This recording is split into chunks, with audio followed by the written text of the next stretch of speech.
Now, Dr. Burk, your research shows that if all of the United States had been fluoridated, it would mean about 70,000 extra deaths because of cancer per annum. Those are remarkable, impressive, and in fact rather disquieting figures. Could you shortly describe your research in this field and what results did you get from it? Yes. The 70,000, of course, would represent 1/5 of all the cancer deaths in the United States, twice as many from breast cancer in women, and twice as many as from lung cancer in man.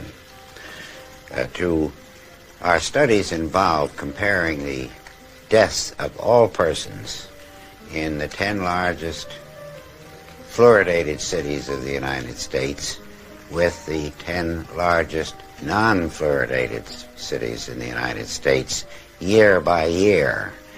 And we obtained a very remarkable curve, which you can see here perhaps. Here is the fluoridated, and here is the non-fluoridated set of 10 cities each. Here's where the fluoridation started, and before this time, both sets of cities were identical.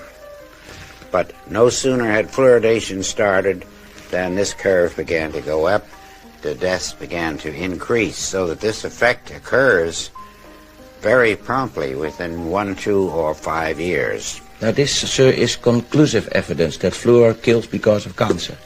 It is one of the most conclusive bits of scientific and biological evidence that I have come across in my 50 years in the field of cancer research. Would this then, in your opinion, be the end of fluor in water, in drinking water? It should be the end, and in the United States, it should so be the end by federal law known as the Delaney Amendment, which says that anything found to induce cancer in man or animals cannot be legally put into the food or drink of man or animals. And so, and this is all less than 1 year old, so that it entirely changes any previous ideas of fluoridation that anyone may have had, because this is the first real indication of an important effect. Now, in this country, of course, the state of the dental state of the Union, the way people's teeth look, is incredible indeed. Would you say that stopping fluor had other effects than increasing the dental problems in this country? Well, I would rather look at it that it would certainly help the cancer death situation in this country, which I'm sure most people would agree is far more important than a temporary benefit to teeth in adolescent children. Now, this, you see, amounts to public murder on a grand scale. It is a public crime, it would be, to put fluoride in the drinking water of people. Now, the children of this cameraman and mine, sir, take fluor. Should we stop this immediately? Well, in my opinion, if they were my children, they would not take it anymore. I can only recommend for myself, but I would suggest to you that they stop it. Is there a difference in having fluor in drinking water or administering little fluor pills to children?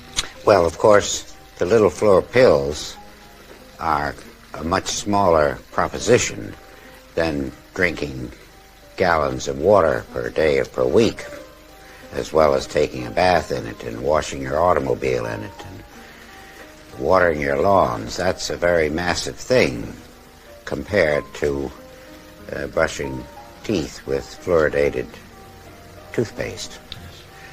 But our work is immediately concerned with drinking water.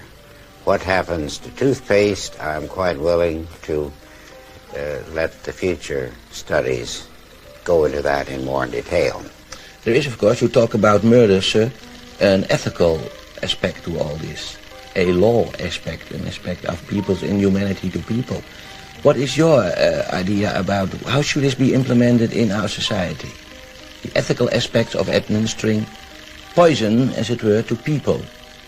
Well, I think this aspect, this murder aspect, clearly indicates a very strong unethical aspect to forcing people to kill themselves.